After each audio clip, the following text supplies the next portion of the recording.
saya ingin menyampaikan beberapa hal saja untuk menjadi informasi publik, ya, supaya tidak ada yang salah memahami atau menafsir putusan yang telah dibuat oleh DKPP.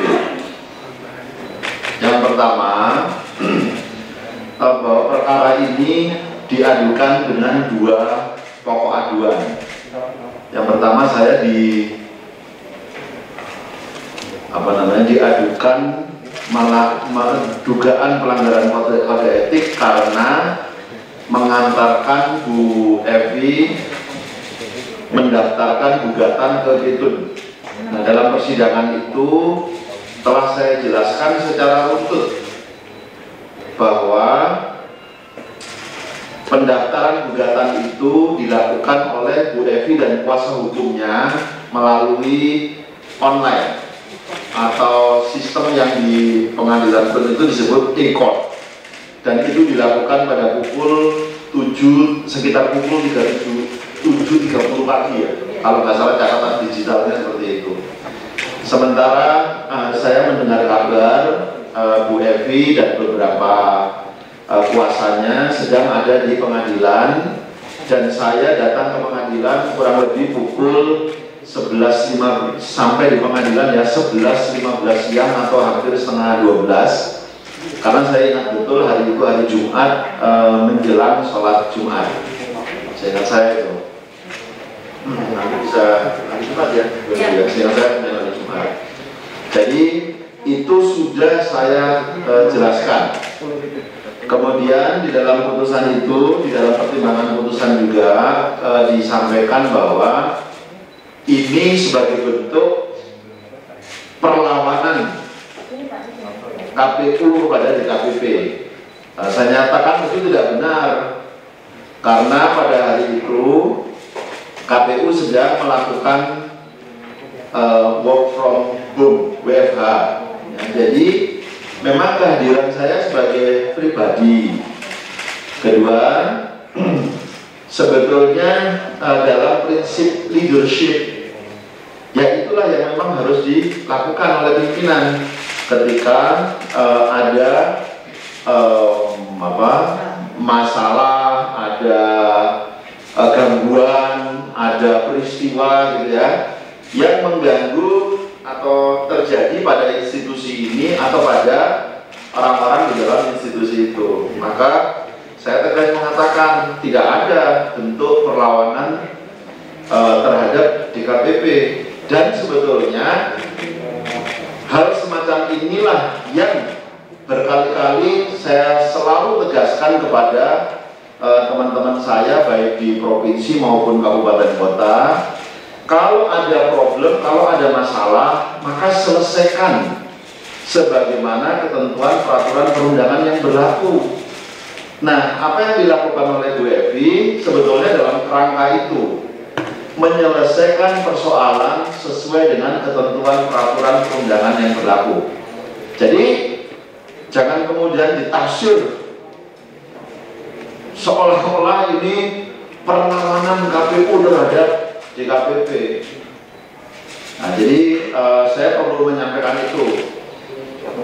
Jadi ini bentuk atau cara yang dipilih untuk menyelesaikan persoalan sebagaimana ketentuan peraturan perundang-undangan. Jadi itu hal yang pertama mau saya sampaikan terkait dengan pokok aduan.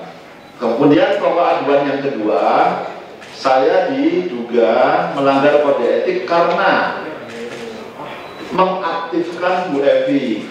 Di dalam persidangan sudah saya sampaikan, seorang anggota KPU itu baru dinyatakan resmi sebagai anggota KPU ya setelah adanya Kepres.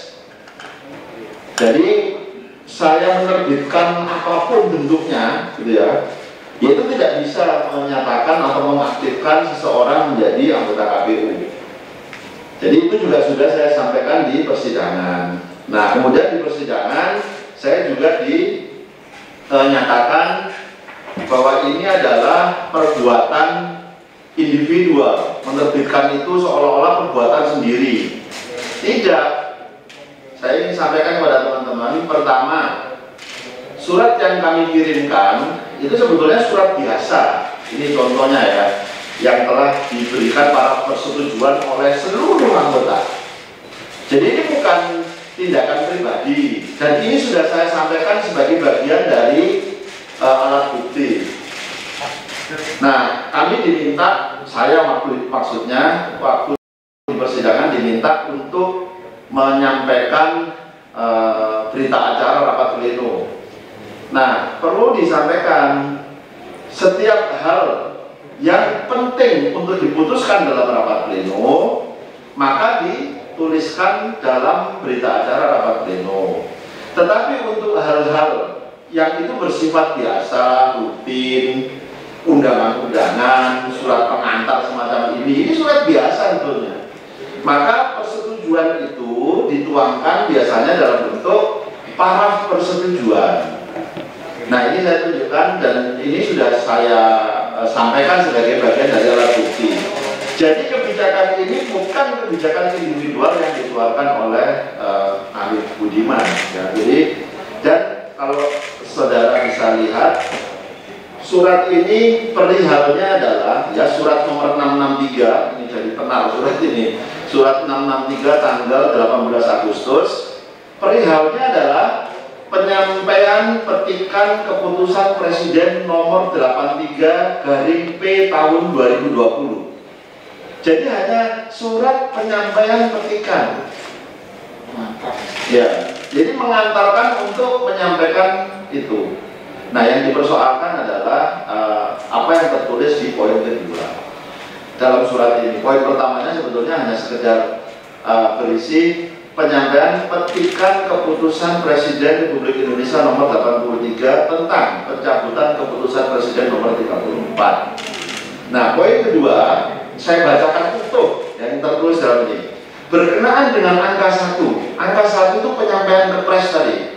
Diminta saudari segera aktif melaksanakan tugas sebagai anggota KPURI nomor periode 2017-2022. Jadi poin nomor 2 itu berkenaan dengan angka 1. Angka 1 itu adalah penyampaian kepres kepada direktif. Nah, dua hal inilah yang perlu saya sampaikan sebagai informasi publik supaya mereka memahami bahwa ada putusan semacam ini, kemudian ada putusan tentang pelanggaran kode etik, dan sebagai bentuk kepatuhan terhadap hukum, terhadap peraturan perundangan, KPU menindaklanjuti putusan DKPP. Jadi itu yang kami lakukan, dan hari ini sebagaimana disampaikan oleh Pak Dewa, kami sudah memutuskan dalam rapat pleno sebagaimana yang telah disampaikan. Saya pikir itu yang perlu saya sampaikan. Terima kasih.